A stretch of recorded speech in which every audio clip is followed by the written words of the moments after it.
Understood. I want to start off by saying thank you for being here, each and every one of you. This is our third session of our series, Supporting Youth and Building Leadership in Prevention series. And this one is all about building authentic partnerships with youth, because involving youth and young adults in meaningful substance misuse prevention efforts presents its own unique challenges. And those challenges are important to overcome because participation by youth and young adults is a powerful means of driving community level behavior change. During this webinar, a panel of youth and young adult prevention leaders are going to discuss how to successfully foster authentic partnerships, which lead to sustainable change. I want to begin today by posting a lobby question for you guys to complete. A lot of you have had the opportunity to attend in the past. So if you could answer this question, what have you learned in the last two sessions, and have you been able to incorporate the information into the work that you do? It would be immeasurably important to us. So the options are yes, with relative ease, yes, but with significant barriers, not yet, but we expect to be able to, and not yet, and we don't expect to be able to, and then of course interested, but need additional technical assistance, because that's why we're ultimately here, is to provide everyone the assistance they need to implement evidence-based programs within their community. So if you could take the time now to answer the question, and then click submit.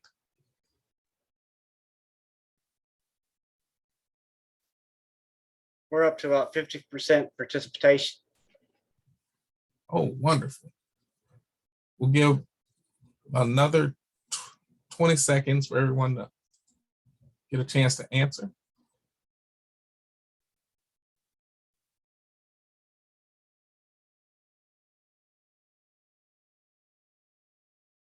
And let's close it and see where we're at.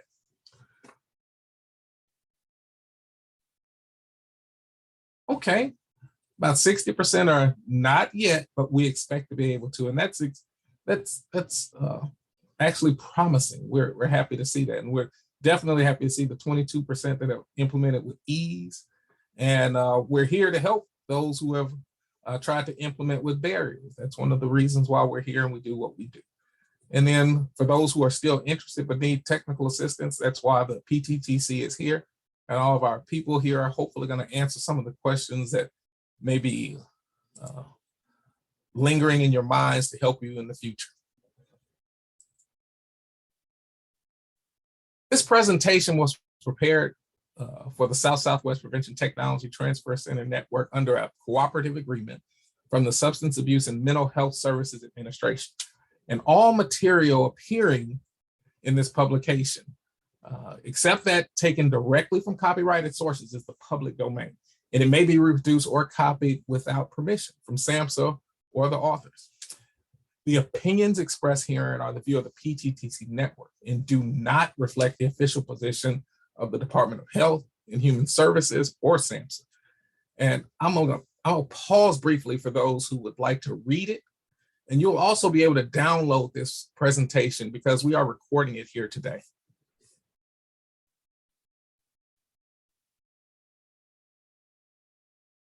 Without any further delay, I'd like to introduce our main facilitator for today. His name is Chuck Lester. Chuck Lester serves as a community-based prevention service grant manager for Oklahoma State University's community wellness programs. And in this capacity, he works with local stakeholders to reduce the consequences of substance abuse across the region through the use of evidence-based environmental strategies. Previously, Chuck served as the region's strategic prevention framework coordinator, and much of his work focused on reducing underage drinking in Payne County. As a Students Working Against Tobacco, or SWAT coordinator, he was responsible for recruiting and training and sustaining SWAT groups at local schools. These student groups sought to complete anti-tobacco advocacy campaigns such as getting their school to pass 24/7 tobacco-free policies. And for the last 11 years, he's coordinated various grants that seek to solve local substance use and abuse problems through the use of strategic prevention framework models for empowering youth. He's had a great deal of experience in doing this work. He even served as a camp director for 12 summers. It's also important to note, and he is very proud of the fact that he grew up in 4-H in Oklahoma. Without further ado, I want to put you in the hands of Chuck Lester today as he leads us on this journey. Thank you very much, Derek, for that introduction. Thank you for having me, and welcome everybody, and thank you for joining us today.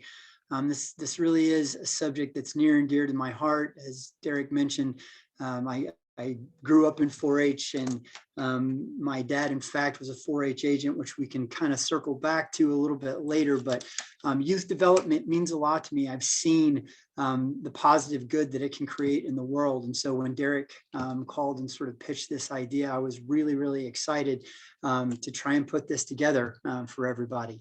So, and we've got some great panelists for you to hear from. We really want this to be a true conversation. And one of the great things about Zoom versus a regular panel conversation is you all will be able to join in when we start asking questions of the panelists. Feel free to jump in the chat and join along, really join in the conversation. So to that end, let's talk about what some of our session expectations are. And quite simply, it is to join in the conversation.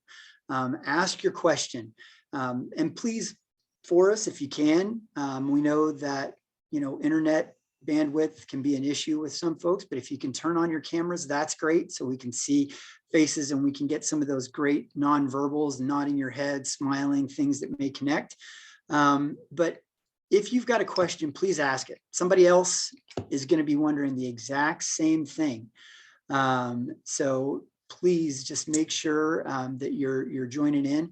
And not necessarily just with comments. If you've got challenges, if you hear something today that does challenge you, or you have something that you feel like you might be able to get some answers from, we've got a ton of professionals in the room that may be able to answer your question. And then lastly, I think most importantly for us, we know that this work is, number one, it's great work to do. It's good to be able to put your head on the pillow at night and feel like you have done positive, good work in the world. We also know that it can be very difficult. It can be glacially slow at times, and it can feel like it's frustrating. So it's important for us to celebrate our successes. If you have things that you want to brag on today, work that you have done in the community that you think everybody else would benefit from, don't hesitate. Share that in the chat. Let us know what you've got going on. We need to have that sort of positivity back, and to have that assurance that we are going to be able to make a change with what we do. So those are our expectations for the session. Let's talk about our learning objectives. So after today, we are hoping that we will all be able to summarize the value of having youth and young adult perspectives interwoven into our prevention efforts, that we'll be able to describe meaningful opportunities that build authentic partnerships with youth, and that we'll be able to distinguish how to direct youth involvement in planning and implementation, create a foundation for youth leadership in communities. We know youth are our future.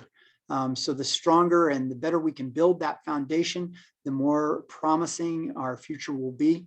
Those are our learning objectives. And if you feel like, again, in the interest of making sure that we're joining the conversation, if you have questions, if you feel like one of those is not being met, please feel free to chime in, ask those questions. And most of all, let's have a really good, solid conversation today.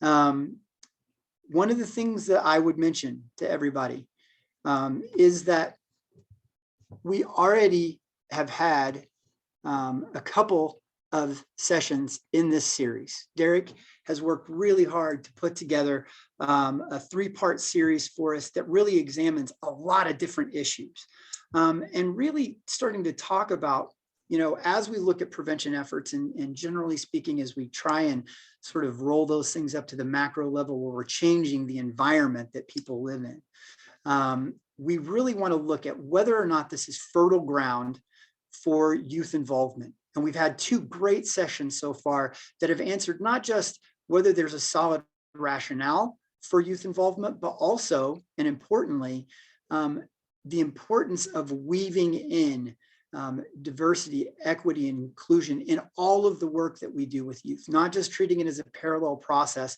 but really looking at ways to include that in every single thing that we do. If you haven't had a chance yet to watch these first 2, they are on the Pttc website. I highly encourage you to go look those up, complete the series. I think that you're going to find that there is a ton of really good information for you to glean from those first 2. The great thing is that today we are very fortunate to have both presenters from the first 2 sessions with us. Derek is there sort of guiding the whole process, and we are very fortunate to have Chieftaif Olufemi not just here, but as one of our panelists today.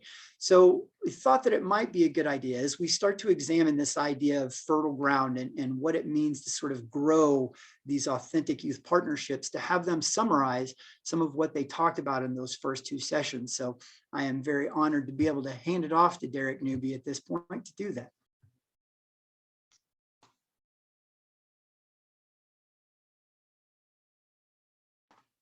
I think you might be muted, Derek.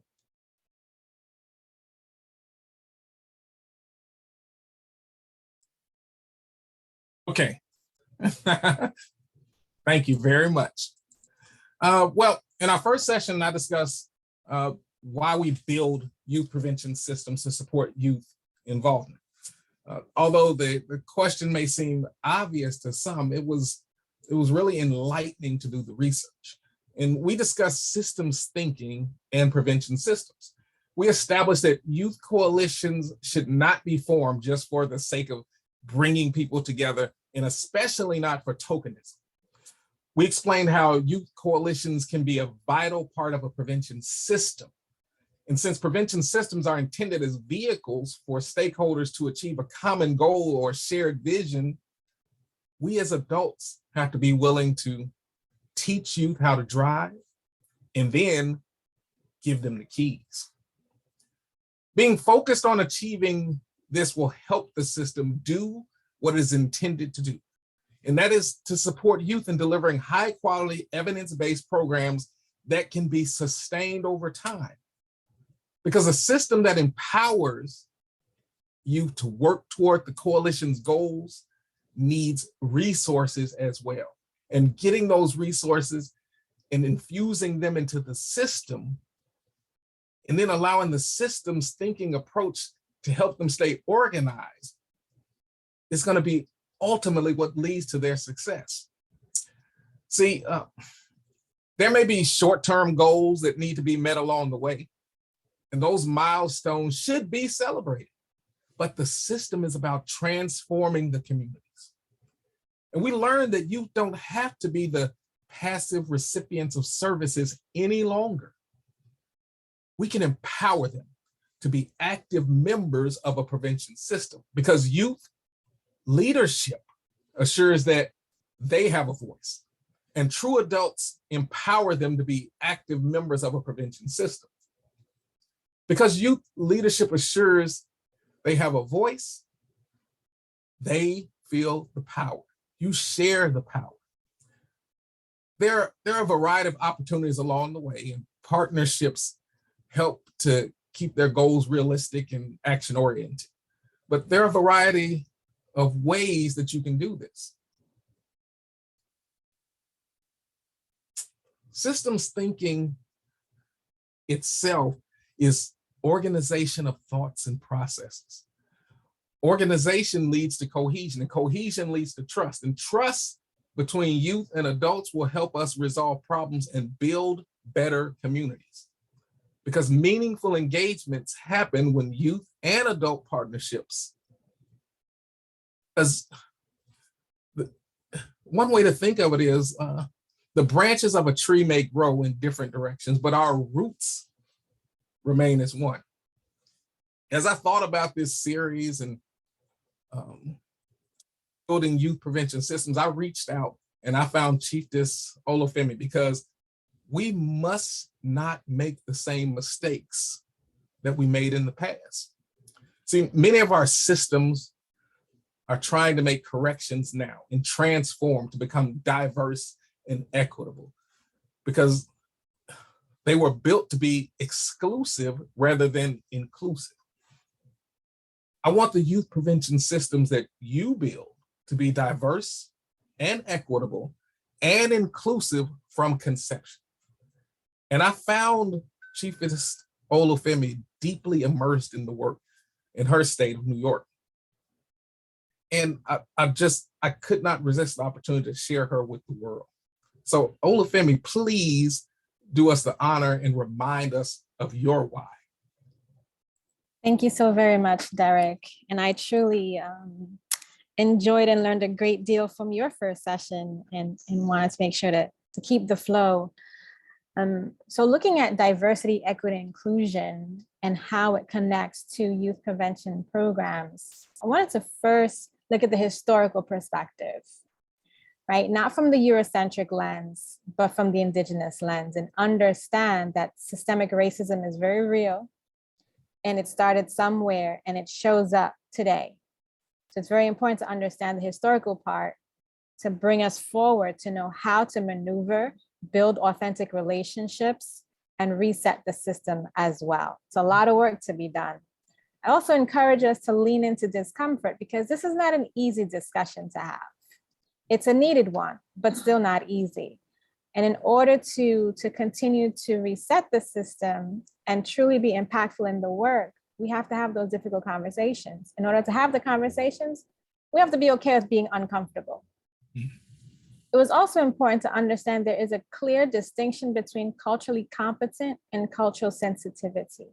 Yes. I won't go into those details right now because that's not the focus, but as Chuck said, watch the first and second recordings and it'll be fleshed out there. It's also important to engage with non-traditional stakeholders and know that with the system, though there are several pieces to it, there are 6 key ones that I highlighted which connect to the family because the youth don't stand by themselves. They come as a package. And so it is important to help build up the adults within their lives to continue to support the youth because it's a team.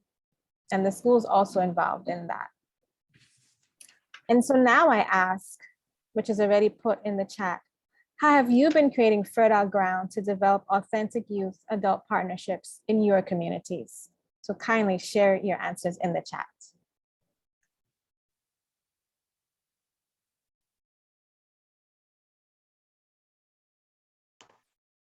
Take just a couple of minutes to snag some of those comments if you have them. I see one from John. By having a youth group within the school that helps the needs assessments and developing programs, ideas with our community agencies. Okay, Excellent. Great. Any other thoughts to share in the moment? As you have these, as it always happens, may not happen immediately, but as you start to think about stuff and let things kind of run around, if you've got thoughts even later, please make sure and share those.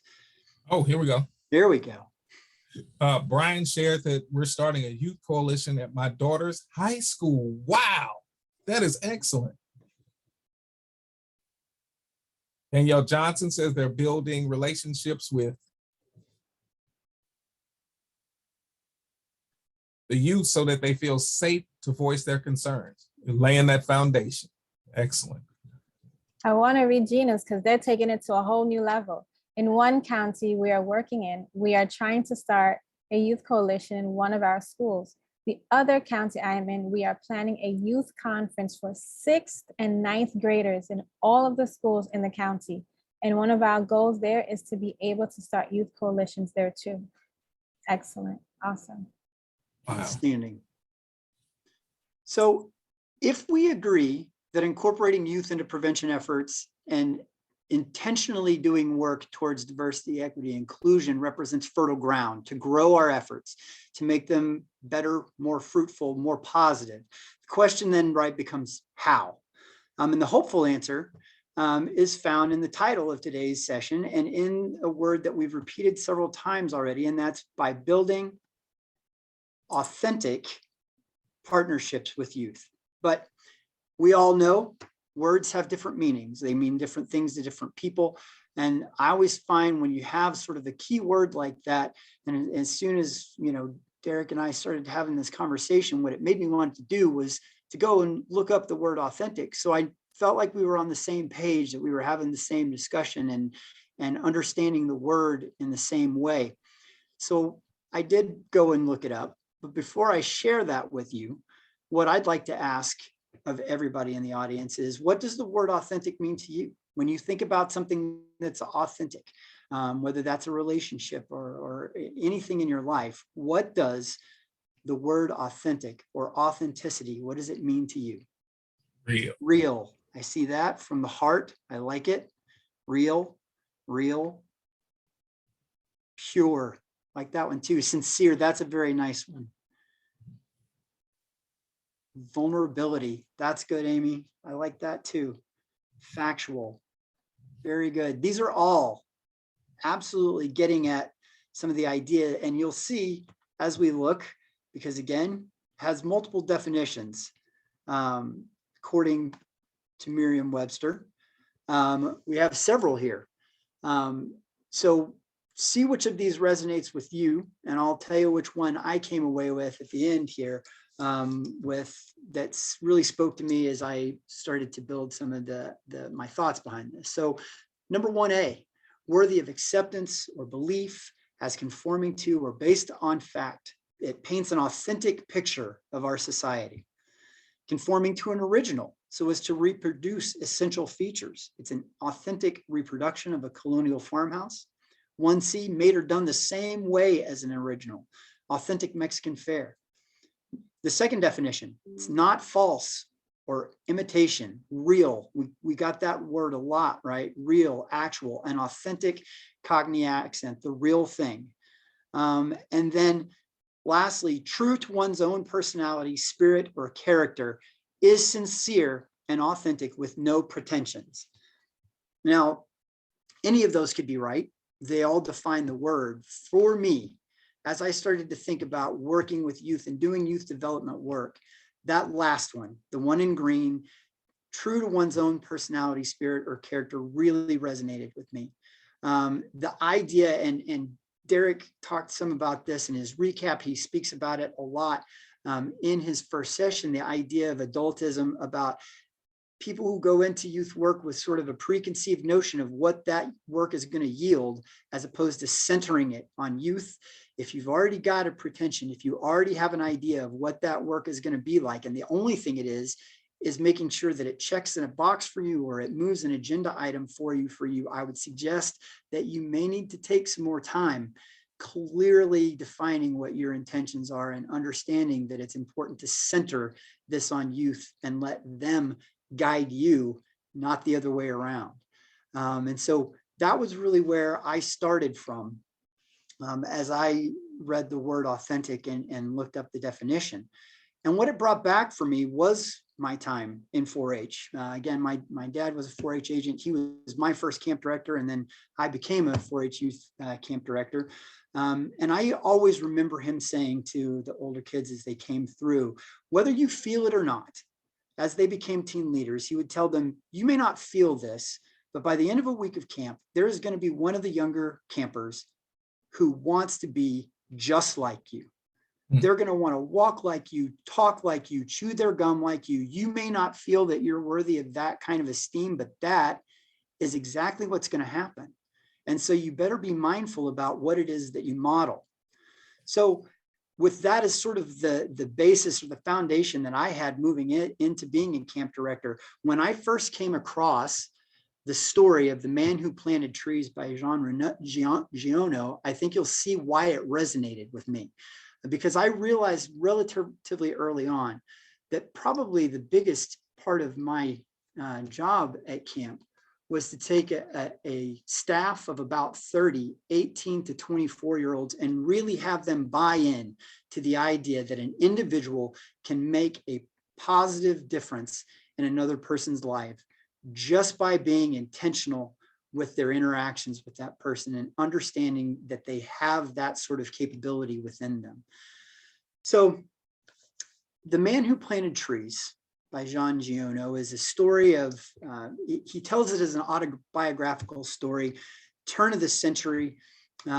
He, as a young man, goes through a hike through the Alps, not to the peaks, but to the sort of highlands where there are some scattered villages that are pretty ramshackle. And as he gets further in, he comes upon a pretty desolate area.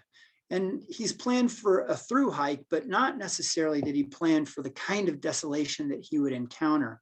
So he starts to run low on resources, and most specifically, the resource of water, to the extent that he starts to get a little worried. He eventually comes upon a ruins of a small village, and it occurs to him that maybe, even though there's clearly nobody living there anymore because whatever vitality the town had is gone, but maybe there was a well or a fountain that he could use and refill his water. So he goes and explores this area and finds that in fact there was, but it's gone dry.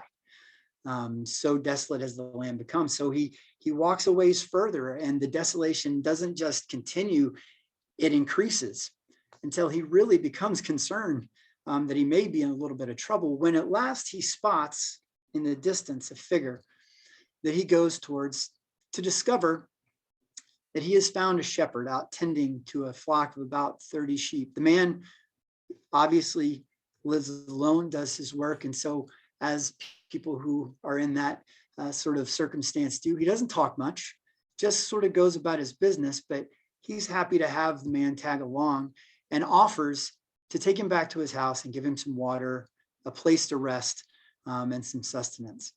And when they get back to the shepherd's house, the author observes some very interesting, at first perhaps strange behavior, but the man sits at a table every night, the shepherd, and he goes through a giant sack of acorns that he's collected from somewhere out in the span that he takes his sheep.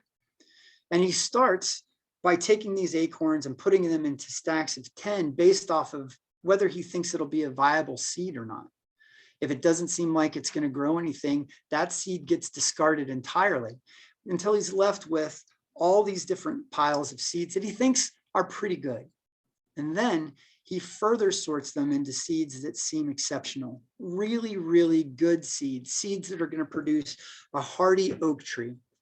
And he puts them in a satchel until he has 100 of these. Well, to say that the author is intrigued is an understatement.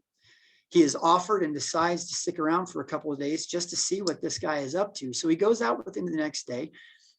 The man takes the herd of sheep and he walks them. And as the author observes, he waits until he gets to a spot, because as he has been working the land and working with the sheep, he has learned the environment. He knows where all the water places are, where the underground water is. He understands, even though it seems desolate to the naked eye, there are resources there underneath the surface if you know where to look for them. He gets out to a spot that he's scouted, and he starts to take what looks at first like a regular shepherd's pole, but it turns out it's a tool for him to be able to drive solidly into the ground, this metal rod, to exactly the depth that he wants to plant one of the seeds. He reaches over and plants a seed. He'll take several paces further, plant the rod, and plant a seed. And he does this for the duration of his time out with his flock. And it turns out, as the author talks to him, that this is literally what he does every day. The shepherd sees this desolate area not as at an end, but in fact at a juncture where he can right a historical wrong. He believes that because of the resources that exist, that there once was life in the area, and that by planting trees, he can do his part to bring some life back. The author stays with the man for 2 or 3 days and watches this process, and is fascinated to have seen that he's been doing this for 3 years. And already in some places, there are waist high, shoulder high trees that are starting to take root. Eventually, he finishes his hike, goes about his business, and the author tells of how he was then involved in World War I, and after struggled with mental health and needed a place to get away and to get fresh air. He had thought about the shepherd often, and so he sought him out and found him doing the exact same thing, except his job had changed. He was no longer a shepherd. He was now a beekeeper, because the sheep threatened the young trees. So he had a small flock of 4 sheep, but he had hundreds and hundreds of bees that he kept, because they pollinated the trees and they made all of the other undergrowth that had started to grow that much more fertile and that much more able to spread.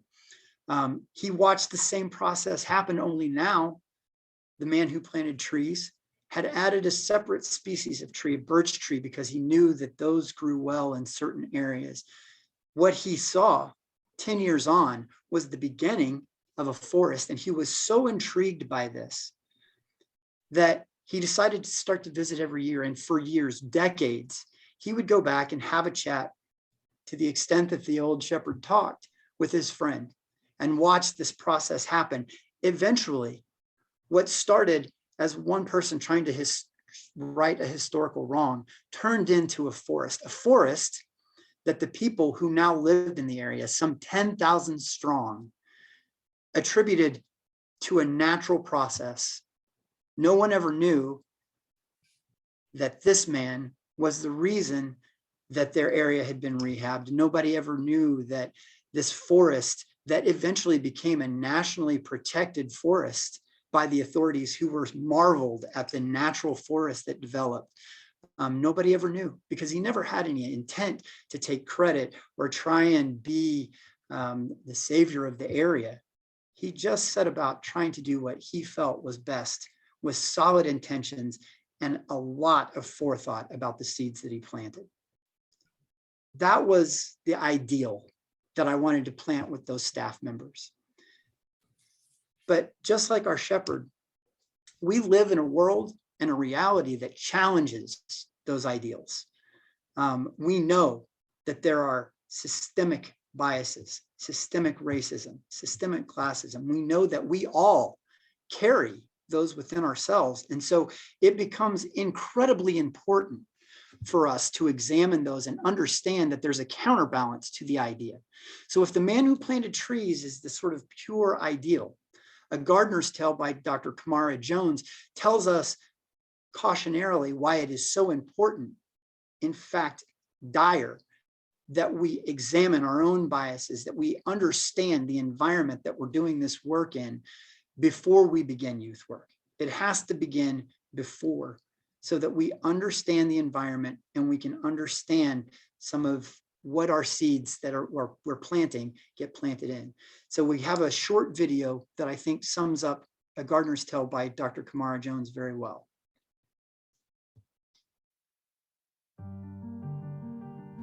Let's imagine a gardener who has 2 flower boxes, one that she knows to be filled with poor rocky soil, and another that she knows to be filled with rich fertile soil.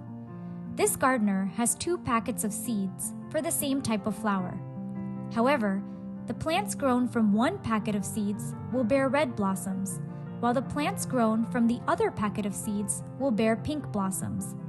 The gardener prefers red over pink, so she plants the pink seed in the poor rocky soil and the red seed in the rich fertile soil. And sure enough, the different soils yield different results. In the box with the poor rocky soil, things look bleak. The weak among the pink seeds don't even make it, and the strongest among them grow only to a middling height. On the other hand, the red flowers grow up and flourish, with the fittest growing tall and strong, and even the weakest making it to a middling height. In time, the flowers in these 2 boxes go to seed, dropping their progeny into the same soil in which they were growing.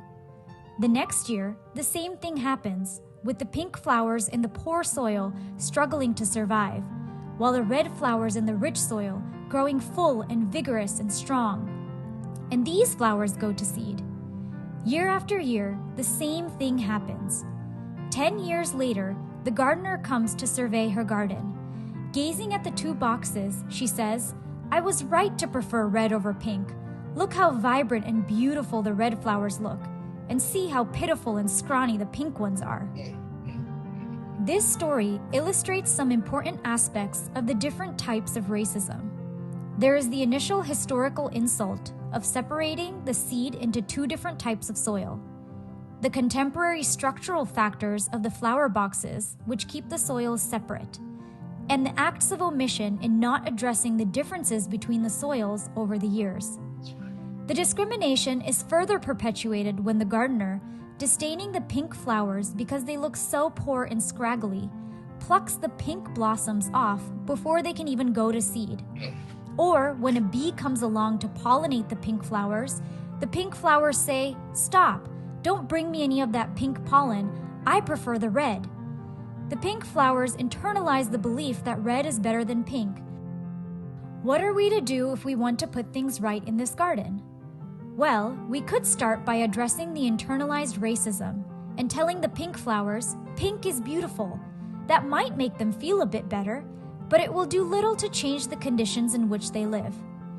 Or we could conduct workshops with the gardener to convince her to stop plucking the pink flowers before they have had a chance to go to seed.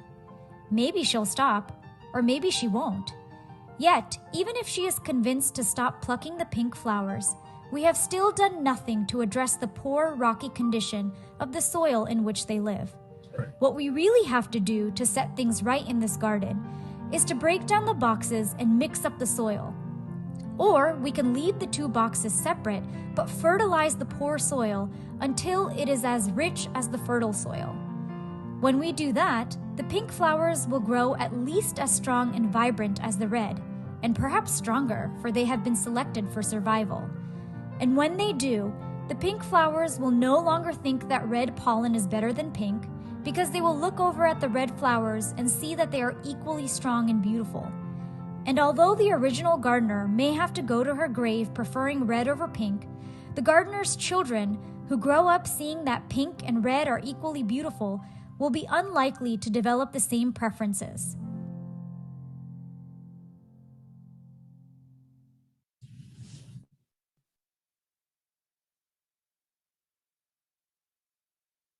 That's a powerful message. I think so. And taking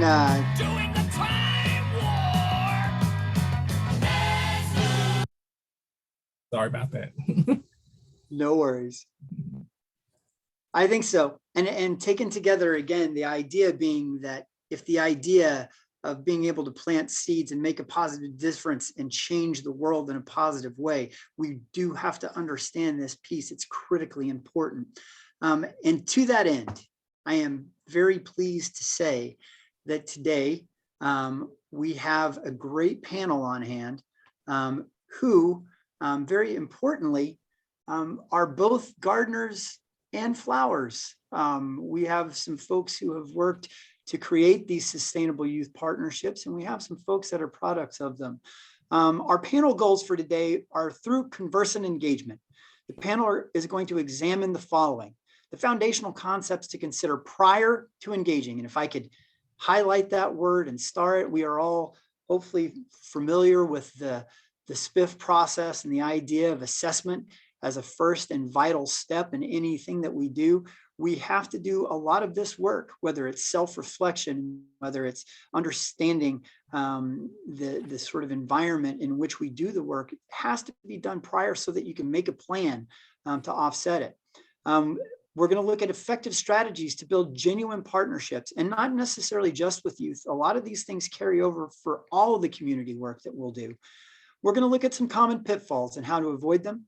And then lastly, examine how to sustain the partnerships that we have.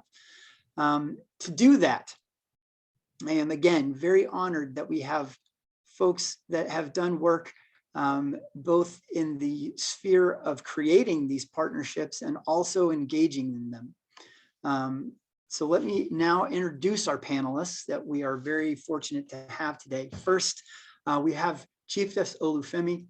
She is a diversity, equity, inclusion, and belonging strategist and educator, serving as the chair of the New York Association for the Education of Young Children, Diversity, Equity, and Inclusion Committee, And in this role, she's helping the organization become an anti-racist organization. She reviews the organization's strategic plan, works with the various committees to view their work from a DEI lens, and helps educators across New York State be more impactful within their work with Black, Indigenous, people of color, children, and families, with a focus on diversity, equity, and inclusion. She holds a master's degree in early childhood education and teaching, and she is the founder and co-chair of the Parents of Children of Color Affinity Group. Chieftaif, thank you very much for being here today. We also have John Greenwood. John Greenwood is the CEO for Gateway to Prevention and Recovery in Shawnee, Oklahoma, an organization that does lots and lots of really good work, both on the prevention side and the treatment and recovery side. John is the executive director there. He has served as executive director of the entire organization since May of 2020, but previous to that, he was the director of prevention for Gateway.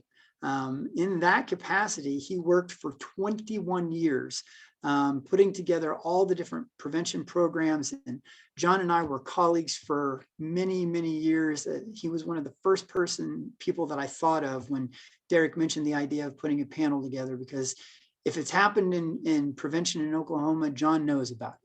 And he's probably been one of the foundational members for making it happen. He brought along Taylor Bivens, who's with us today, past member of Achieve Community Change Together, Pottawatomie County. She's been employed at Gateway now for 5 years, but before that, she was a participant in the Youth Coalition. She served as a leader for 2 years during high school, and upon graduation from Shawnee High School, was offered a position at Gateway as a support staff for the coalition, and since has worked her way up to work on the Drug-Free Communities Grant as the project coordinator. She still continues her work, and we find that often, right, with the Youth ACCT of Pottawatomie County, and she strives to build leadership and give youth a voice when addressing community change. And then again, one of our flowers that Chieftaif asked to participate, Hassan DJ Maestro Stevens. He's the founder and CEO of Good Life. Hassan has dreamt of using his talents in hip hop culture to help shift youth culture and its perspective since his days as a youth. For him, Good Life is that culture change agent. A leading youth advocate, mentor, entrepreneur, and educator, Hassan A. Stevens is the executive director and founder of the Good Life Philanthropic Youth Foundation in Syracuse, New York. During his career and work with young people, Stevens recognized that many of the same people continued to revisit youth detention facilities. In response, he started the Good Life Foundation to help prevent youth recidivism, violence, poverty, and incarceration. Panelists, thank you very much for taking time out of your day to come and share your knowledge, expertise, and experience with us today. I'm really looking forward to the discussion. And with that said, I will stop talking, hang up, and listen. So if we have initial thoughts, we've covered a lot of ground so far. We've recapped where we've been. We've talked about this sort of construct of youth work being the idea of a garden or a forest and planting trees. We've examined some of the things that really need to happen reflectively before you start that work. So from the panel and from our audience, what are some of the initial thoughts about where we are so far in this conversation? And I'll be looking for somebody to come off mute.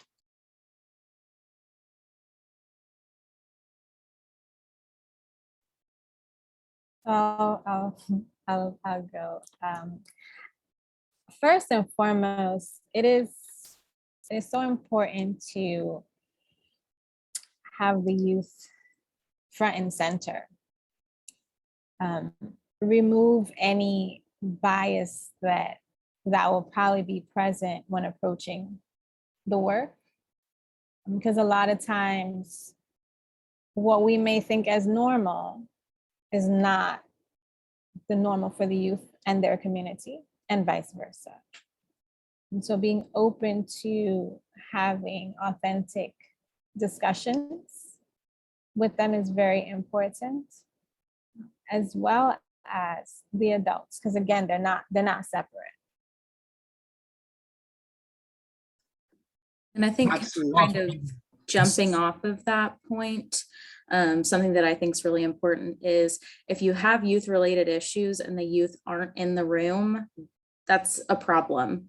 Having them from the jump is where you're going to get their ideas and then they can show their passions. But any youth related issue, you've got to have youth in the room. Nothing about us without us. Absolutely. And from the planning stage. Hassan, I saw you come off mute. What do you have to say, sir? Yeah, so a lot of great points made already. I think to add on to that, we as practitioners, we as people who are trying to develop authentic relationships, trying to build the cohesiveness that will help develop youth and really help them actually develop from within, from themselves. We have to take note of why we are doing the work. When we look at the word authenticity, when we look at creating something that is authentic, it only begins and starts with us as practitioners, because youth can sense that a mile away, whether you are authentic or not. So we have to tap into our self-interest, our reasons why we are doing the work, and determine whether or not that's in alignment with the best interests of youth. And if it's not, you know, and I say that only because there are many people who have done this work and might do it for a paycheck or might do it for, you know, it's a moment in time in their career. Youth can sense that. And when you center youth, like Taylor was saying, then, you know, they will be able to know whether it's authentic or not. I think that's a great point, Hassan. And I think it ties well into what Chieftaif tells us too about leaning into the discomfort. Sometimes doing that self-reflection piece is hard, and being honest with yourself about the why you're engaging this is important, because again, if you can't be authentic with yourself, then you cannot be authentic with youth. You have to be very clear on that why part before you start. Any other initial thoughts? Reminded about, and I want to remind everyone about the dangers of adultism.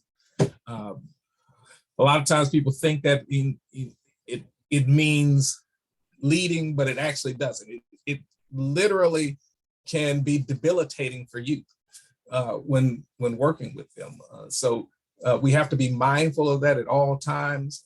When youth present their ideas, especially in an open forum, that we, like that gardener, we water those ideas and allow them to grow, and we guide them to help them to grow correctly, but we never stifle them in a way that's going to be debilitating, where that you will feel like he no longer has the power, because he may become silenced where he could have been a voice for the community. Absolutely. And Michelle points that out well, echoing your point, using the correct verbiage and not being discouraging. You know, letting ideas prosper and finding their own way through. The thing that you want to impart will probably be learned, but it's better learned if it's experienced. All right, thank you for those initial thoughts, everybody. And again, encourage, as we start to ask questions of the panelists, please feel free, drop in, join the conversation down in the chat, and let us know what you have going on for ThoughtWise. So we continued this idea of, you know, planting a garden, of growing seeds, and the idea of being intentional with how we do that with youth. And I am having trouble advancing the slide. Thank you. So the first question that we want to ask of our panelists is considering which seeds to plant.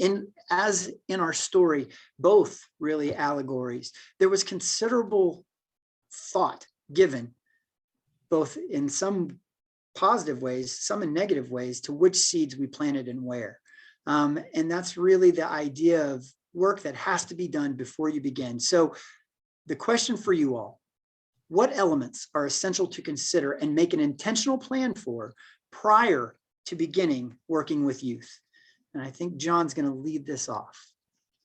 Yeah, thank you, Chuck. And I think it's already been alluded to in so many of these elements. I think one of the things that we do is overcomplicate things.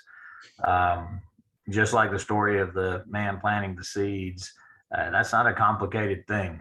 It's a process. You do it and you go, and you have to start. So being intentional is the key to it. You know, I think there's some broad-based kind of seeds that work with this.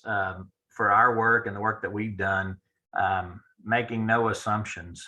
You know, a lot of times, and this has been alluded to, we come into this thinking we know what exactly their issues are, or the struggles that they're having, or what the problems are, because we're experts in prevention, right? We understand all the things. We have all the data. We have everything. So we're going to make the assumption that we're going to go into that, and making assumptions is the wrong way to start. And so being clear that we're not doing that, being patient, it is critical for us. This work is hard work. This work takes time, and building relationships takes time. And the core to this is relationships. And you've heard that through the first two sessions. You've heard it today. Is if we're going to build a relationship with someone, that takes time, and that takes intentionality. We've got to understand that we all have different backgrounds, that we all come from different places, and we all have our stuff. We all have our own baggage. We all have our own trauma. We all have all of those pieces, and to come in and to assume that we're going to be able to fix something in a few months' time because our contract requires that, or because my own selfish wants and desires are to fix this issue because it's impacted me. Those are things that we have to set aside. And Hassan alluded that a minute ago. Is this is about the youth and those kind of things. What is our intent? And I alluded to that. Is these are the questions that you've got to ask. Is if you can answer these questions beforehand and stepping in, is the intent my agenda? Is the intent my objective to meet my goals for my program? Or is the intent to sit down, like Taylor alluded to, and to really get the people in the room and at the table to help address the issues?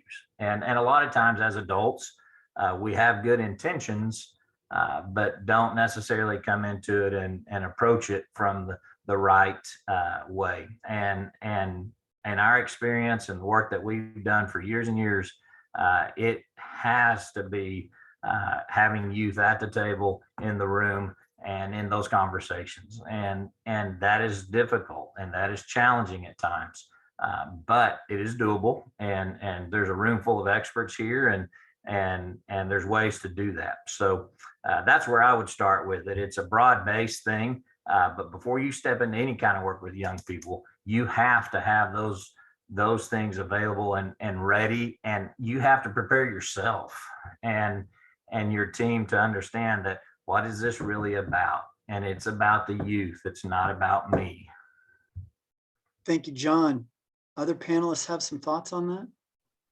Chieftaif. Yes, I want to share that before doing work with anyone, internal work has to be done. Right? I look at things from a DEI lens, and if you don't understand certain lived experiences of the youth you're going to engage with, it's very little you can say to them. You really have to do your own work first. There's plenty of material out there to read up so that when you enter into a space, you're equipped with some tools to work with, rather than going off of what you think it is, right? Sometimes we read certain things and the reality is not that. Sometimes we view certain things and the reality is not that. There are different perspectives of history, so we have to be mindful of that as well. So do the internal work first before you go to the youth, because as Hassan said, you need to be authentic, right? We're all saying authentic, but you really have to do that in order to build the trust, which leads into a stronger relationship. Chieftaif, I want to follow up real quick with that. Let's say there's somebody who understands that they may have some self-reflection, some internal work to do, but they feel intimidated by the fact that there's a lot to be done. What do you feel like is a really good, solid first step? Is there a good resource? Is there a good place to start that? Well, one resource that I usually share is a book there's several books, but one in particular, which gives a historical perspective of some things, is Dr. Joyce DeGruy. her work. She has a video and she also has a workbook, post-traumatic slave disorder. One of the reasons why I suggest starting with that is because it looks at history. A lot of the things that we use today that we think are fabulous, you have to understand the source of how they came about and what it means to Indigenous folks, right? Even when we look at breastfeeding, I remember once a lactician said, I have a hard time having women of color breastfeed. I don't understand why. So I had to explain to her that during enslavement, most of the times the moms, when they had their babies, they weren't able to, have the positive and healthy attachment with their children. They were taken away to breastfeed the master's baby. So now you want them to breastfeed?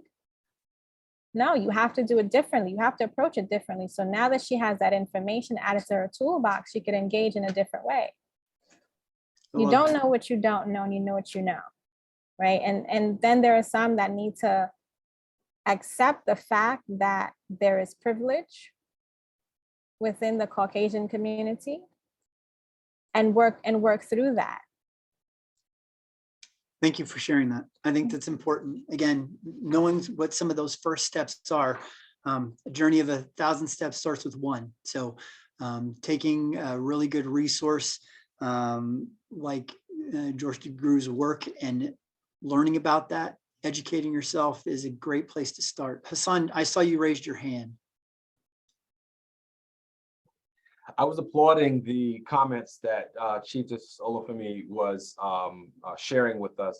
I think that's very real. Part of the notion and idea of DE&I is really understanding and taking into consideration the historical trauma. And I think that's very, very important. If we are not able to empathize and understand the long-term effects and roots of previous history, there's no way that we can have a full understanding of what we are engaging, particularly around engaging youth of color.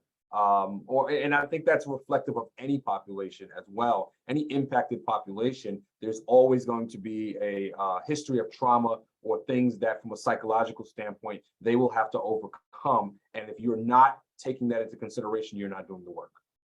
Great. Other thoughts, Derek?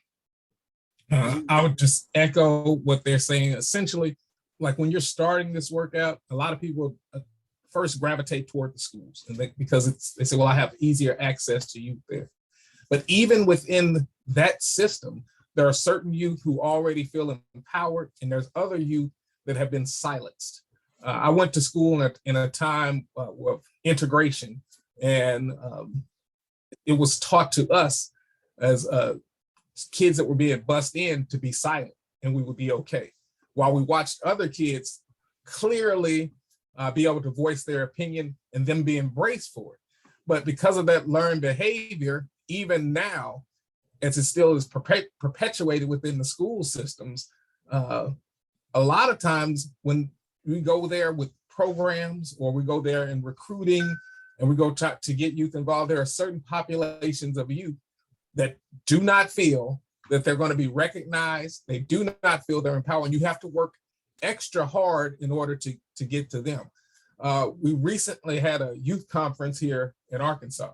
One of the most powerful youth that I heard speak there, initially when the drug director asked her to talk about prevention in Arkansas, she was quiet. But our director, who's an African-American female, went and stood next to her, put her hand on her shoulder. And she said, I know that you have something important to say. This is the time to say it. I want to hear your voice. I'm here with you and I support you. And she proceeded to provide one of the most powerful presentations that I've ever heard from a youth before. But had she not had that support, we may have never heard her words. That is an amazing, amazing example, Derek. Thank you for sharing that. Any other thoughts? What elements are essential to consider to make an intentional plan for prior to beginning work with youth? I would just kind of jump on, and Hassan alluded to it, but our communities, a lot of times as adults, we assume that our communities are ready to help and ready to do, but our communities have also had trauma and some of our communities. And when we're doing this, we don't do this work in a vacuum. We don't do it alone. We try to engage, whether it's school systems or whether it's after school systems or whether it's the faith community or these kind of things. We have to be very clear and be open to understanding their perspectives and hearing those things. But also we have to be willing to make a stand and understand that we may be the ones that are looking other adults in the eye and saying, no, that is wrong, and defending and supporting our youth. And Hassan's statement of our youth being able to sense and to know, it is 100% true. And anybody that's worked with young people knows that. They know when we're being authentic or when we're not. And a lot of just like Derek alluded to, there's been a lot of groups that have come in and said, hey, we're going to help you with this and do it, and then boom, they're gone. And so one of the key pieces to this, and I heard the word earlier, was sustainability. Our ultimate goal with this is to be able to empower young people and to be able to train them and give them the tools and the resources to be successful. But we can't assume that everybody in the community has our same passion and our same mindset and the youth as that number one goal. And we may be the ones that have to take the hits up front to help support our youth and encourage them and to hold other adults accountable and have those. And Chief's statements around obviously DEI and those kind of things in our communities, because those are, we all know where we're at as a society right now, and we're very divisive, and there's a lot of people that aren't willing to have those conversations, and we may be the ones that have to push that and to engage that and not put our young people in a position where they can be damaged essentially. So lean into the discomfort. Okay. Thank you all very, very much for that. That's a great first question. So if we've talked about the idea of what we need to do prior to the work, then our second question, if I could get a slide change. Our second question is, what are some of the most powerful strategies that you've experienced or employed to build authentic youth connections with youth and prevention? So we've done the planning, we've done the assessment, we know where we need to act. What are some things that you have put in place, some tools? If we're talking back about the man who planted trees, it's this rod that he had and the system that he had for separating out his acorns. What are tools that you have worked with, seen, put in place that are spot on, can't miss tools? And we are going to have Hassan lead this one. Yeah, thank you, Chuck. So I wanted to share 4 different strategies that we here at the Good Life Youth Foundation kind of employ when we're engaging populations, the particular population that we employ. And again, across, I see people in, drug prevention. I see people, with violence and juvenile justice, from all different walks of life and engaging with populations. But I think in many ways, the strategies that I'm going to talk about are, in a way, can be templatized across, different fields.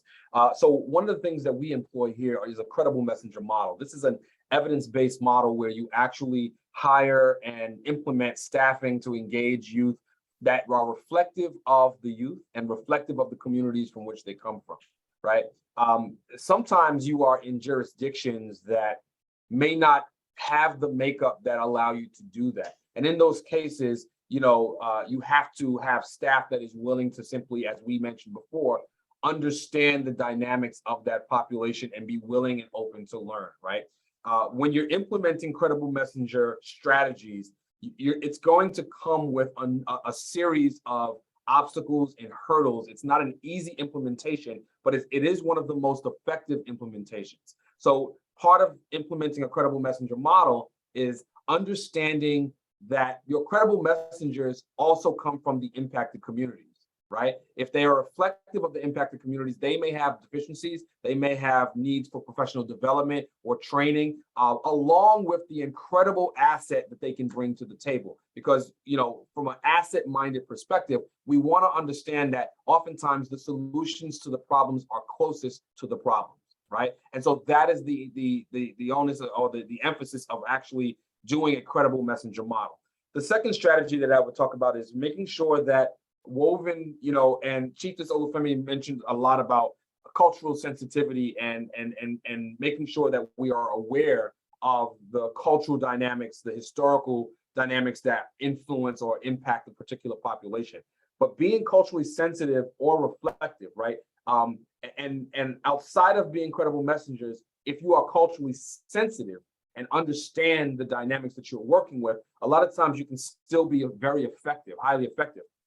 Briefly, I'll tell you, when people ask me about the people in my life that have impacted me and influenced me, there's one person that always comes up for me, and that's my 6th grade teacher. My 6th grade teacher, Nicholas Corvino, a white male Italian teacher, had one of the biggest influences on my life as a young African-American male from the inner city, you know, and really because he came from a culturally sensitive approach. And so if you're not in a position to have credible messengers, culturally sensitivity is great.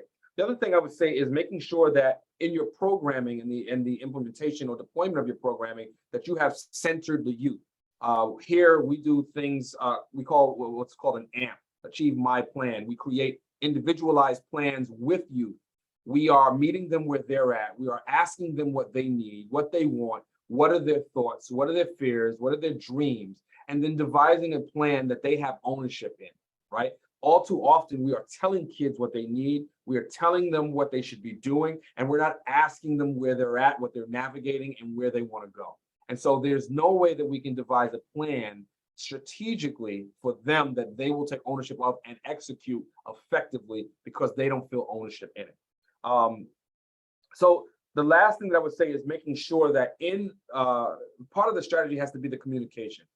And so when we are implementing programs or we're engaging youth, we have to have a constant 360 feedback loop, an opportunity for kids to assess as well, for us to assess, for kids to give feedback about how they're feeling throughout the process, right? And so we want to create an open and honest environment for youth to be able to share the many emotions that they are navigating and experiencing as we are engaging them and moving them towards levels of success in whatever metrics, marker, or whatever we've identified. But that's really important. Kids want to be seen, heard, felt, and we want to make sure that we keep those lines of communication open. So those are just 4 strategies that I think, if interwoven in your approach, your methodology, and your pedagogy, that you will be able to be effective and create that authentic relationship with you. 2 things before we bump to other panelists on that, Hassan. That very last point, I want to make sure that we also go back and highlight what Chieftaif says about the fact that it has to be interwoven in all of it, right? The things that you're talking about there are not some parallel process that you also just sort of do. Literally every level of your work ties those ideals in, right? Yeah. It's about the culture. It's the culture that you design and create to engage youth. And that culture comes not only from the kids or the youth, but it comes from you as well as the practitioner. Absolutely. And that's a great way to say it. We really are creating a culture. The second thing I wanted to follow up with real quick, if you feel comfortable sharing, but I think it's pretty spot on for what we're talking about. What were some of the attributes that you would say about Mr. Corvino that made him so impactful? Love. He showed a sense of love and empathy. And so the same way we talked about youth recognizing and seeing authenticity, they can also sense whether or not you care and whether you love them, right? You may not get it all right, right? Ideally, if we can have a credible messenger model where we are being diverse and we're implementing programs with staff that look like the population we're engaging, that's great. But in the times where we're not, they want to see genuine people who love and care about them, that are empathetic to their situations, that are not doing it because they're looking down on them. They're not doing it because they have, what is coined as a white savior complex, or a complex for other groups that want to help populations, but really don't understand their experience and engaging. When you genuinely want to be, when you want to humanize the experience and you want to engage people as humans, people can feel that. Right. Thank you very much for sharing that. Michelle, did you have your hand up? Michelle Cope? Did you have something you wanted? Yes, I did. Sorry. My name is Michelle Cope and I'm in Georgia. I was just wanted to I guess, mirror, reiterate what he said with things that we've done. I've worked in suicide prevention is what I do. And we have a thing called Be the Light Night. And we have youth speak on their stories. We've had youth speak on their stories about either of losing somebody or attempting, and sharing in a safe environment. But this has allowed them to reach out to other youth and start gain a camaraderie with them, and want to share that awareness in the community, saying, oh, look at them. They shared their voice and now I can be heard. And the youth that we usually have are from different backgrounds. We just say, hey, you want to speak, share your story. And we also had another youth that shared at the state level at our Suicide Advocacy Day. And she was one of the shy ones, but she shared her story in front of, I don't know if y'all know who Kevin Hines is, but she got to share her story in front of Kevin Hines. And just because we trusted in her, and we just wanted to let her know that her story was impactful. And this has caused a wave of people saying, hey, I can do this. They can share their story, even if they are shy, even if they feel like they don't have a voice. And so I just wanted to say that it does work by meeting people where they're at and hearing that they are heard and loved. And I apologize, I do have COVID, so my mind's a little foggy this morning. I'm on the tail end of it, thankfully, but I just wanted to share that. So No, thank you very much for sharing. I think that's a good, in the field example of that credible messenger model working, right? And we know that actually I've learned about it from Hassan just the other day, and I've done some research of my own, but it's really a fascinating model to look at. And the fact that it is, evidence-based, if you do it the right way and with fidelity, it will bear fruit. So I think that's a great on the ground example. Chieftaif.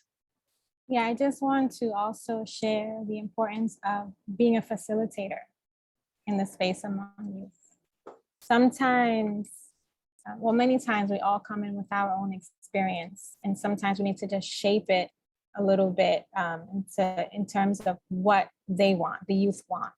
Without telling them, just facilitate it. Like, I've worked with some young people that want to do grandiose things, which is great, but we have to be strategic about how to reach those goals.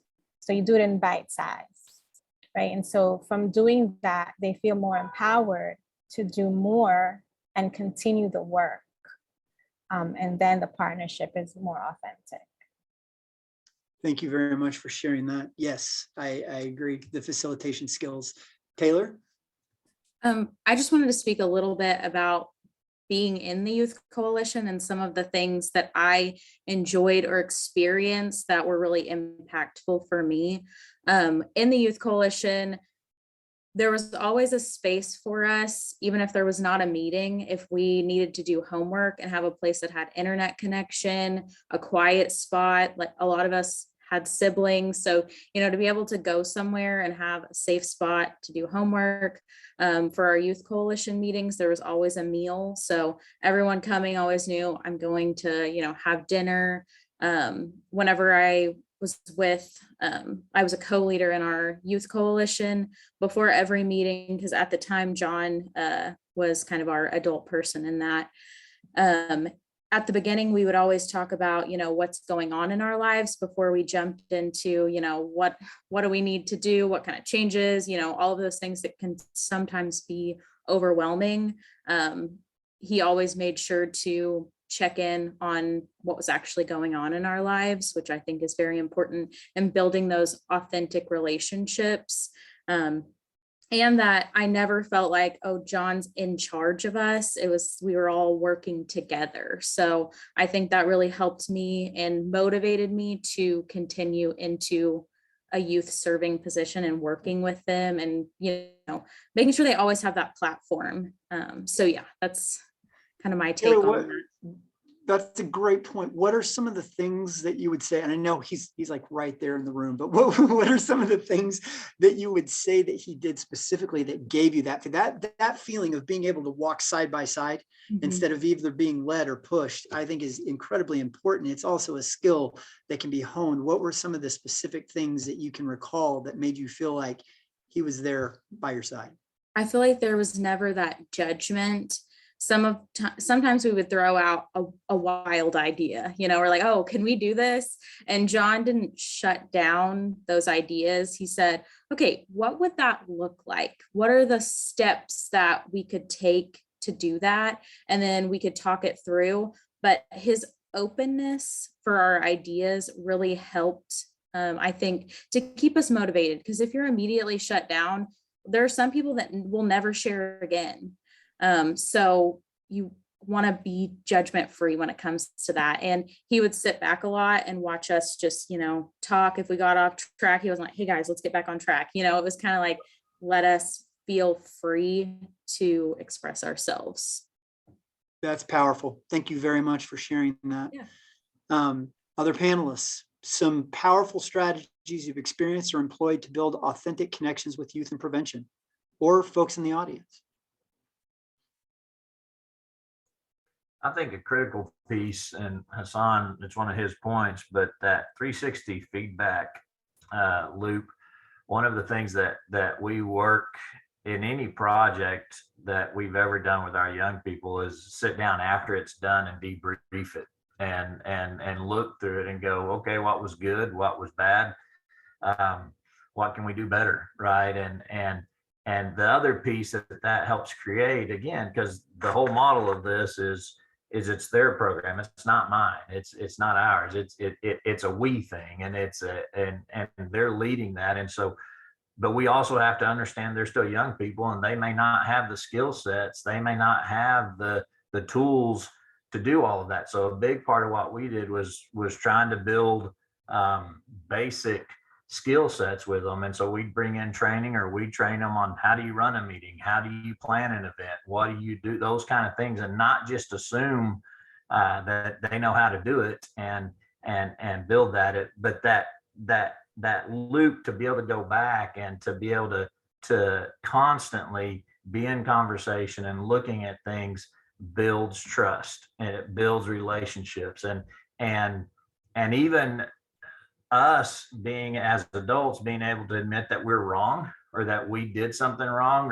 or made a mistake, or could have done something differently is critical, because when our young people hear us say that, again, they're showing vulnerability. And again, just like we've said, young people can sense that. They can sense it if I'm trying to fake that I'm better than I am, or that I don't know how to do it. Be real and let's get this thing going. And so, but that ongoing communication, the full cycle, and I love his language around that, a 360 feedback, because it is, and that has to be consistent. That has to be on everything and how you're looking at it. And it doesn't have to be overly complicated. Like I said, we tend to make things complicated.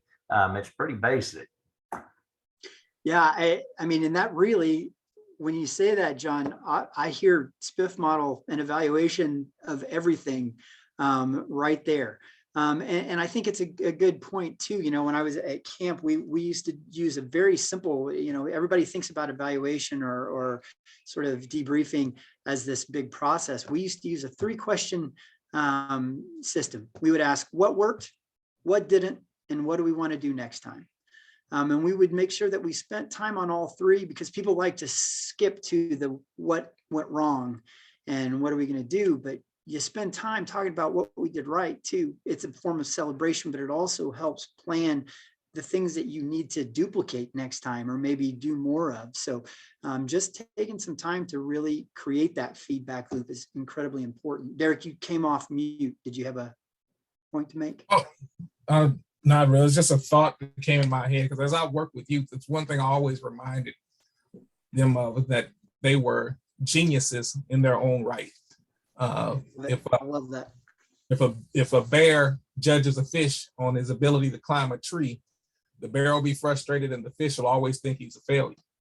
So we have to embrace the fact that those youth that we're working with are already geniuses in their own right.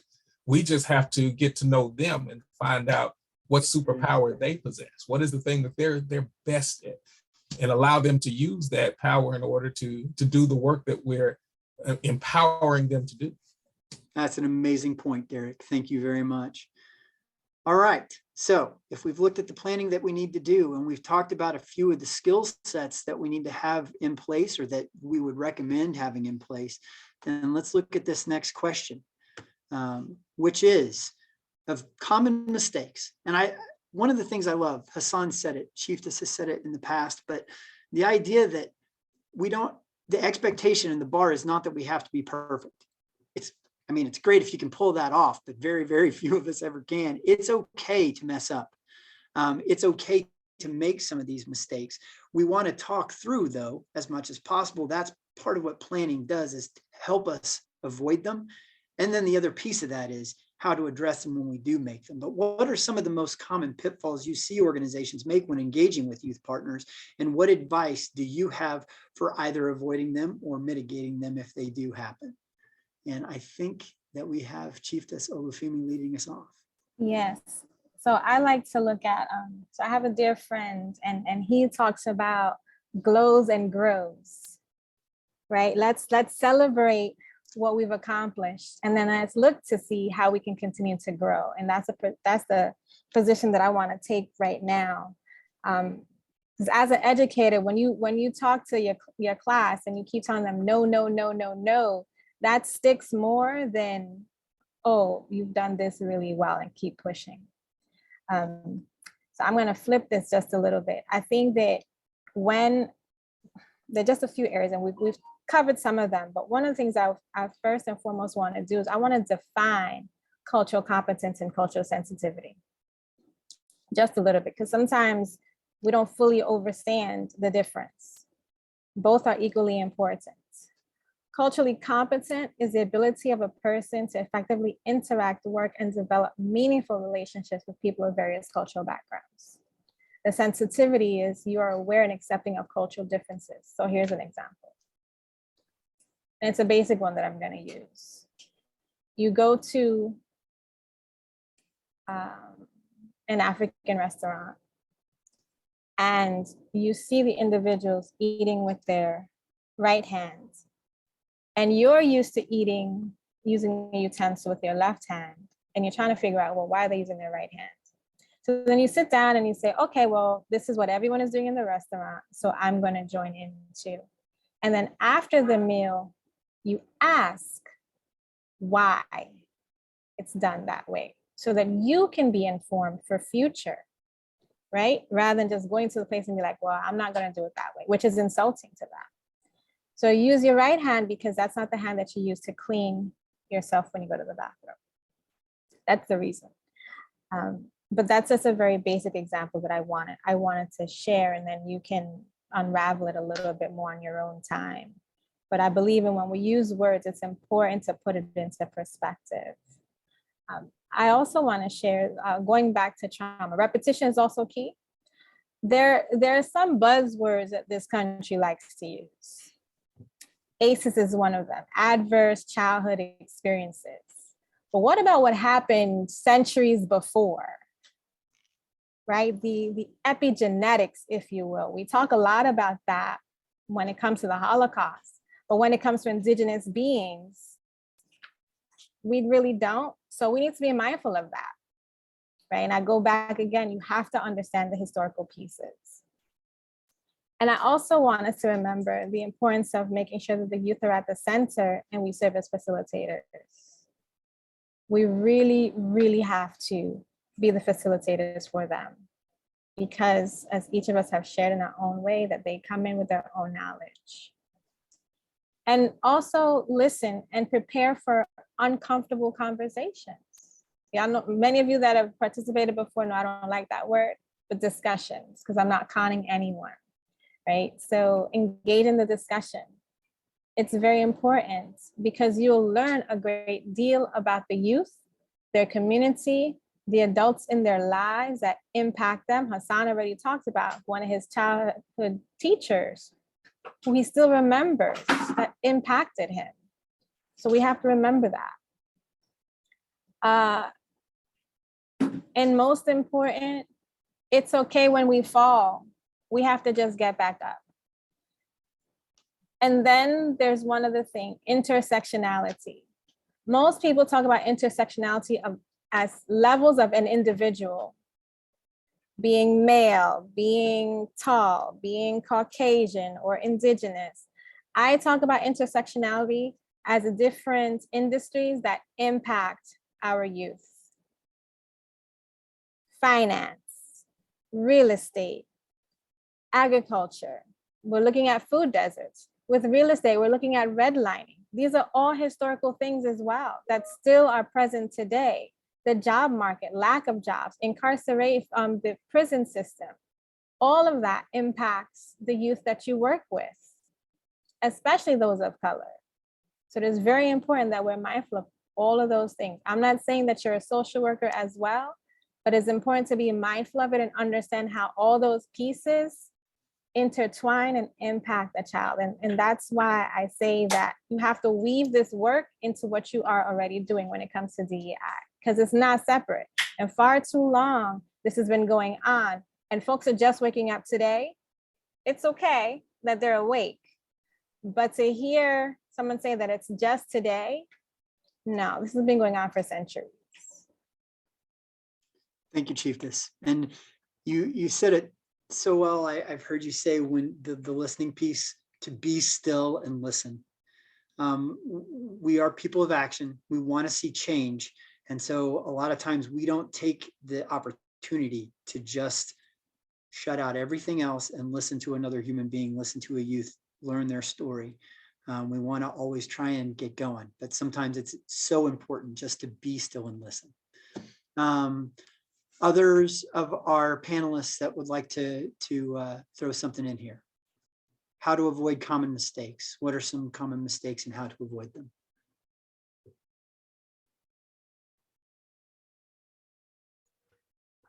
Chuck, I would just say is the part of how to avoid them is, and we all have different pitfalls that we kind of fall into, and we've alluded to a lot of those, but we have to be willing to understand that we don't know it all.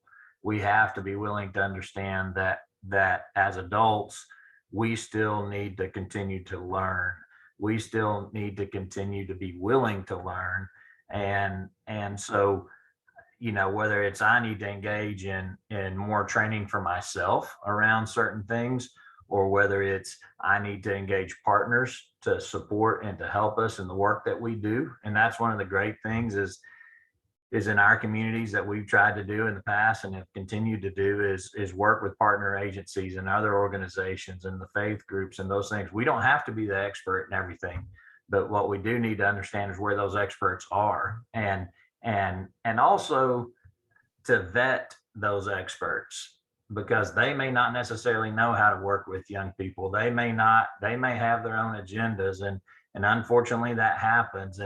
And so again, our role is empowering our young people, and it's also protecting our young people and working with them alongside them as adults, because there is a difference, and we have to be that piece for them as we empower them, as we help them do it. So I think those are some pieces that come off the top of my head right now. Thank you very much, John. Thank you. All right. So if we've talked about the planning, we've talked about some tools, and we've talked about some mistakes, then really when we get back to it, and this has already been mentioned, it is, again, an important part of every SPIF project. But how do we keep it going? Sustainability, the big question. I think there were a lot of comments early on about the idea that because it's slow work, planting a garden in this way or a forest in this way, we may never get to see the full fruits of it. So we want to make sure that long after we're gone, retired, moved on, that the foundation that has been set in place, the spark that was lit, remains. So how do we do that? What are some good practical ways to try and ensure sustainability, especially as it relates to youth coalitions, where we know we can see these sort of cycles of folks who are involved for a while and whatnot? How do we sort of make it through some of the lean years when attendance might be down? And to lead us off on that, we have Taylor. So for me personally, when thinking about the most important ingredient and sustainability with youth, I kind of think back to my personal experience and how important relationships were. And I think that has been talked about throughout this entire thing, is the importance of connection, trust, relationships, and that's what keeps things going. Being in a youth coalition that has been around for 20 plus years, and that it's still going, it's because of those relationships that have been put in place. I was invited to an event with the youth coalition whenever I was in 7th grade. And then after that, I made new relationships. I was able to build the relationship with John as him being the adult in the group. And then after that, I was able to, invite people, and that has continued to grow. And then I've been able to build relationships with people in the community, adults, and kind of help bridge that gap with youth and adults and kind of show how we can work together, and not somebody's up here, somebody's down here. We've got to all, get on that level with each other. And so those important relationships are what keep youth coalitions going. It's what keeps communities going. And that's what that kind of all boils down to as well. Excellent. Thank you very much, Taylor. Other thoughts from panelists? How to keep these things growing? I think we have to start early. One of the participants shared they're doing a youth coalition with 6th graders. So starting much earlier to help lay the foundation. We shouldn't wait until there's an issue, right? We're too focused on that part. We need to shift and deal with more preventative measures. So you create different programming with them and asking them what they're interested in. Because when they are participants of the process, they are more willing to engage, right? Because they have some level of ownership. And also involve the adults in their lives, right? It takes a village. And it is important to remember that the elders are the keepers of history, right? So you need to be able to involve them in the process. Yeah, Chief, some really. Yeah, go ahead, Hassan. No, you're good. So really great points that Chieftaif Olufemi mentioned, but I wanted to add on to that as well. When you were talking about involving their parents, a good strategy also is allowing youth that you are engaging to involve anyone that they feel is in their support circle. Parents, absolutely. Sometimes they have best friends that want to walk the journey with them, or people that have been in their corner. And so I know from our standpoint, sometimes when we create those plans, we ask youth to pick a circle of people that will support them through that process. The other thing I wanted to piggyback off of what she said, which was powerful, was involving the participation of youth, right? Making sure that they're participating. But I would say even a step further, right? So we often talk about mentoring here as a the director of programming here always says this. He says mentoring is a young person's game. It's a young man's game, or it's a youth game, meaning that the biggest connection is going to happen between people in a particular age range. As we get farther away from youth, there's going to be some gaps that, yes, through strategy and great implementation, we can overcome, but it is a youth game. And so how are we training the next leaders, right? Leaders are only leaders if we are creating more leaders. How are we pulling from within the population that we are engaging, identifying that leadership, and those leaders that can then continue the efforts for sustainability moving forward? Thank you very much, Hassan. Chieftaif, I want to circle back to something because you said something in here that I think is incredibly important to highlight from a sustainability standpoint, and that is we are very issue focused.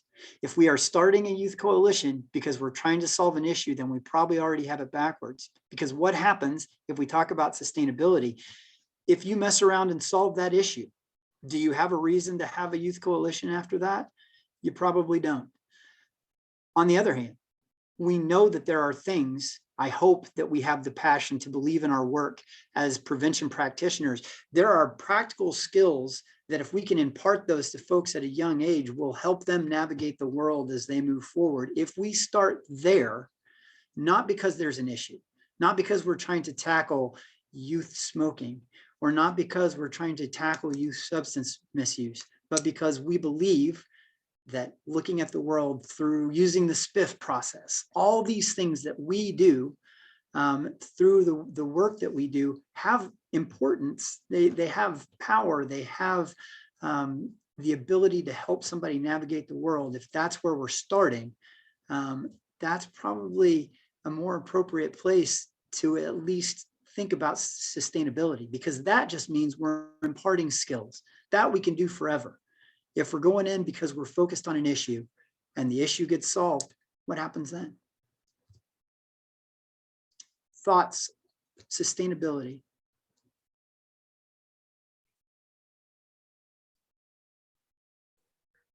I would just say that it's critical. If and you alluded to it, Chuck, and Hassan said it, but if we're really going to make change, and we're going to make systemic change and generational change, we have to continue to empower the young people and engage them and look for the next ones and continue to build that.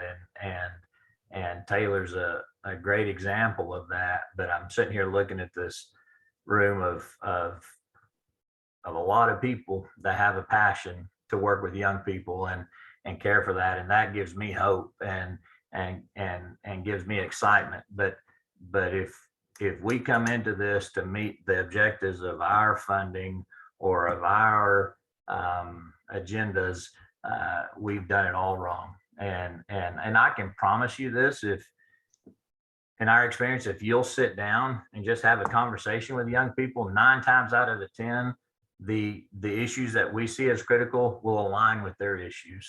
But you have to sit there and be willing to be silent and be willing to listen. But before all of that, you've got to create the space where they can be willing to share and where they're willing to be honest and to do that. But that is what will help things be sustainable, is the opportunity to build relationship and the space for them to continue to grow and to move forward. So. Excellent. Any other thoughts from our panelists on this one, sustainability? All right. Well, we have come to the end of most of the questions, but do we have any closing thoughts? What questions or thoughts do you all have in the audience that either things that you want to share or questions for our panelists? If there are things that have come to you that you want to share as we close up, we'll leave some moments for this. So just a little bit of time for everybody to think through all the things that we've talked about and see if we have any thoughts, any questions that's really going to put a bow on this for us.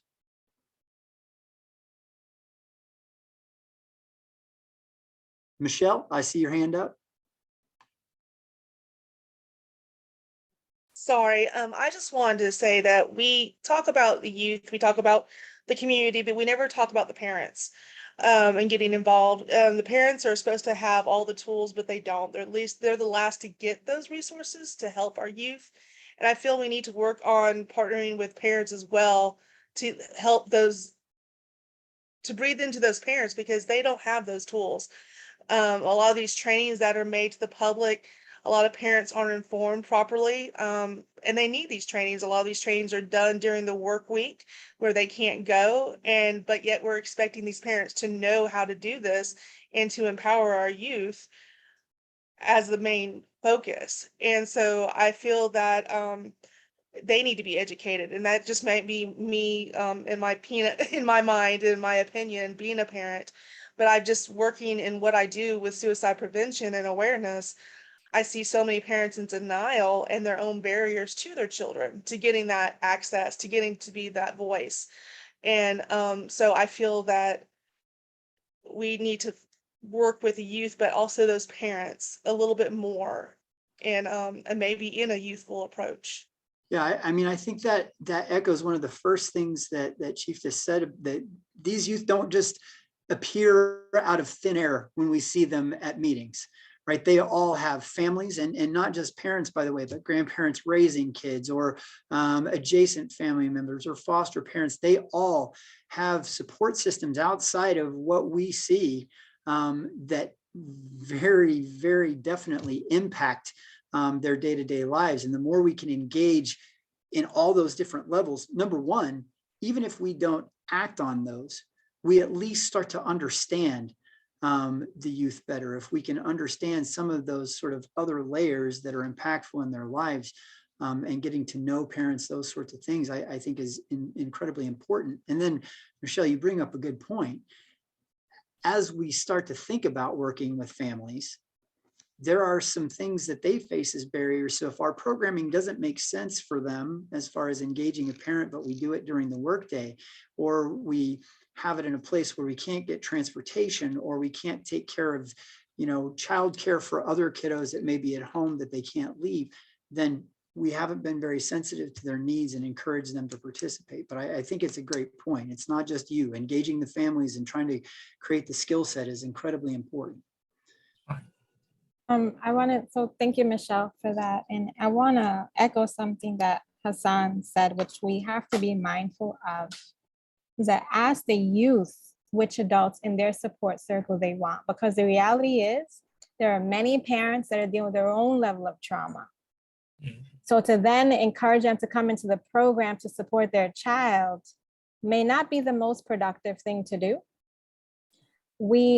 I talked about building adult capacities, which is a short video vignette that Dr. Jack Shonkoff from the Developing Child Institute from Harvard shows, which shows that sometimes we have to focus on the adults separately because they have their own stuff coming in with.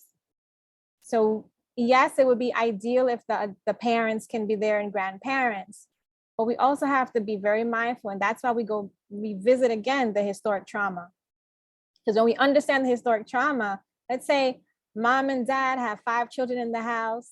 One of them is not working because every time they go out for a job, they're told because of their name or the man is really tall, and the fear factor is there.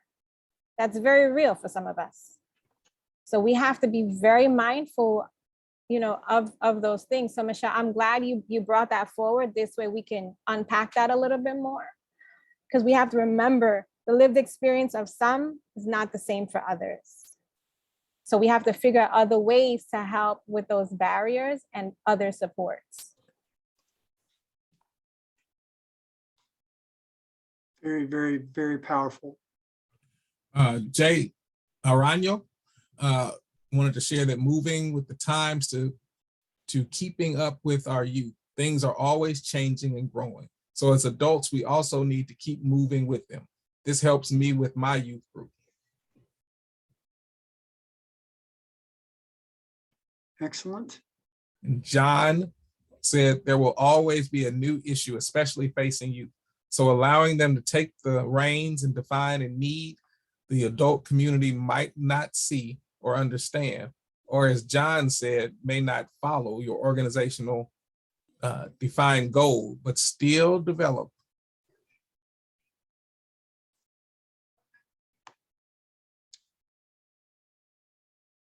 Other closing thoughts?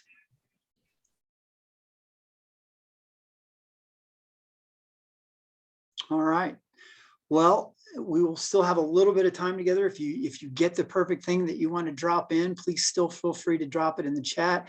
I want to first of all and foremost thank all of our panelists for taking time out of their day to be here and participate. And I want to thank Derek for the opportunity to be involved in this. It was an exciting thing. As soon as we talked about it, it was really something that I was excited to do and privileged to have the opportunity to do it. So I really do appreciate that. And with that said, I'm going to put it back in your very capable hands, Mr. Newby, and let you take us home.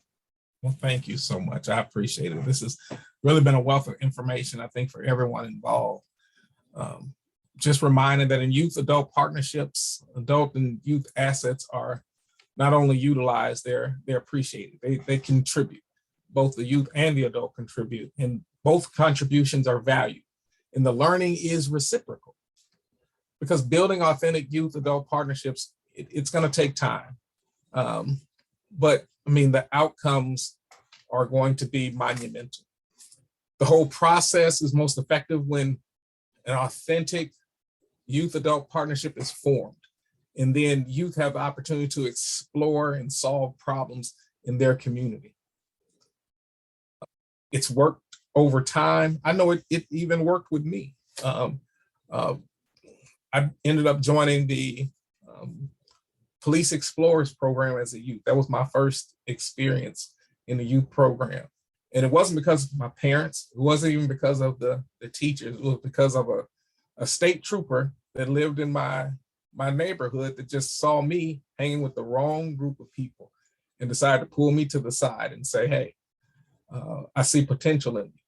But if you keep going down this road with those people, then I don't want to be the one that have to put you in the back of my car one day. But I do know somewhere you can go that's safe, and there's a program. He introduced me to the Police Explorers program then. And that was my first experience of getting connected with my community in a way that I could make change. And that just continued from there on. One thing that was important then, and is still important now, with these programs, with these systems, there have to be principles in place. And we talked about those principles in depth in session one and in session two. But some of those principles I want to remind you of as you're doing this is that respect should be number one. Respect is mutual. You have to give it in order to receive it. And two, that communication is key. You have to listen. An honest and open exchange of ideas is crucial. We don't talk at the youth, we talk with the youth. And everyone has an opportunity to share how they feel and what they think in a way that they can be authentically themselves. And I am so on that and invested in that, even with my children here at home who I raised. I had 6 kids and raised them all in that same way. Communication was key in the home. They have to have that opportunity to voice how they're feeling, their ideas. And I learned just as much from my children raising them as they learn from me as an adult, because I value their opinion and that open exchange. The number 3 would be investment. It takes time. So investing in the future is accepting that these youth that you're working with, they're already leaders. They're already leaders in their own right. It's just about working with them and allowing them to share their ideas with you so that you can have the opportunity to invest in their ideas, because they're the ones that you want to truly make changes in the community. Like in the programs that we do, I know you'll see day by day, you're not necessarily going to see change, but the idea is that one day you will look back just like that with the trees in the forest, and you will see what has happened because of the work that you've done. Principle 4 being meaningful involvement. And I think this has been echoed many times in here with every one of our panelists, that you have to count people in. Anything done to you should be done with you. And if we keep that in mind in the work that we do, and these principles, and do the work, we can help young leaders uncover the answers to questions which we don't even know the answers to. And we can guide them, and we can be mentors and role models, and we can design youth and adult partnership activities that lead to clarifying discussions, and we can scaffold their growth and their opportunity. and allow those authentic youth voices to be engaged in their community in such a way that it can go on forever and ever and ever. That's the sustainability that we want to see. We want to be able to look back years and years from now and see that the seeds that we planted have grown, just like these seeds that you see right here. We were all young once upon a time.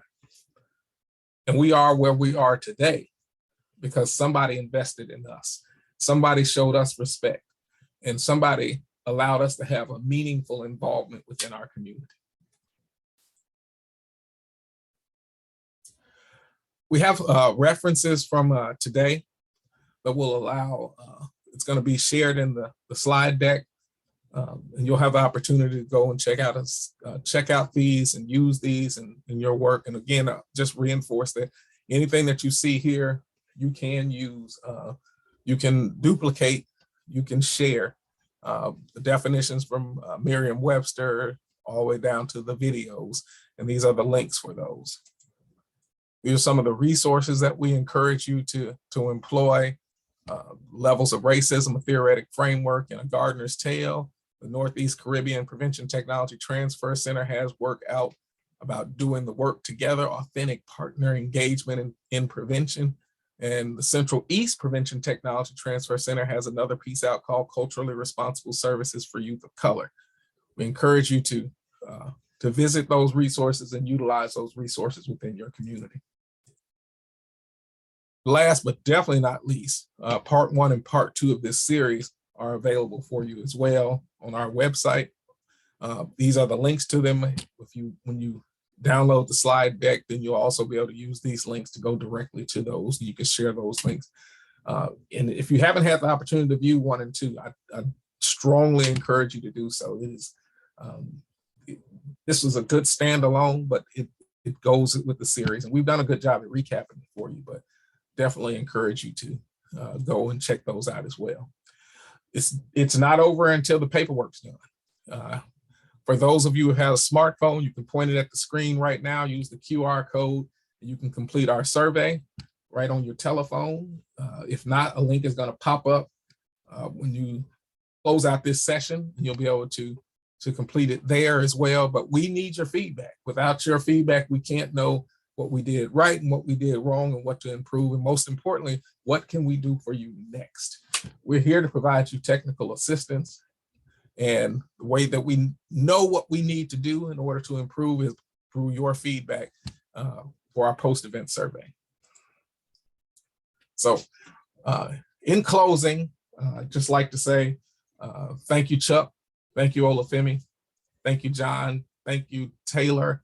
And thank you, Hassan, for sharing the seeds of wisdom with us today. Special thanks to my PTTC team for helping to make this possible. And especially thank you to all of you for attending. We welcome you to contact us for training and technical assistance. The PTTC is a resource for you, and we want to help you, and we want to help your programs grow. We do this by empowering you to make your communities capable. We help you improve your capacity to deliver effective and evidence-based prevention programs to support prevention. And we remind you how important it is to make the systems diverse and equitable and inclusive from conception. And today we provided some strategies to help you sustain your work with strong youth and adult partnerships, the type of partnerships that develop leaders. Martin Luther King, who was a young leader himself, once said, "Our lives begin to end the day we become silent about the things that matter." Prevention matters. So when it gets hard and you think about quitting, remember why you started. Remember your why. It's been a pleasure to be with you today, and want to thank you again and encourage you to complete our survey. Thank you.